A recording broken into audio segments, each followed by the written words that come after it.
Alors, la filière attend surtout de pouvoir réaliser, concrétiser un potentiel qui reste en France extrêmement élevé, à hauteur de 30 gigawatts, dont une grosse partie d'ailleurs de 3 à 5 gigawatts pour la petite et la micro-cogénération.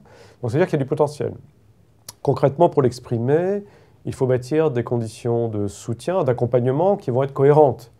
Un besoin de stabiliser, de consolider le modèle économique, une meilleure visibilité surtout, c'est-à-dire avoir des contrats qui ne fluctuent pas au fil du temps et qui ne seront pas remis en cause dans 2 ans, dans 5 ans ou dans 12 ans, dont la durée est connue, dont les conditions de rémunération, dans la structure de rémunération sont bien stabilisées. Voilà un certain nombre de paramètres que la profession négocie aujourd'hui avec les pouvoirs publics. Pour les mini et micro-cogénérations moins 300 kW, que je rappelle, donc on a un contrat C16 qui va être assez proche du C13 tout en utilisant un référentiel de prix du gaz, de rémunération de la part du combustible, très différente parce que désormais les contrats sont bâtis sur le principe des coûts réels qui sont supportés par le producteur. Donc en l'occurrence, pour le référentiel du gaz, il s'agit du tarif B1 qui est publié par Engie sur une base périodique, enfin au moins trimestrielle, et concrètement donc c'est un tarif connu, un tarif domestique.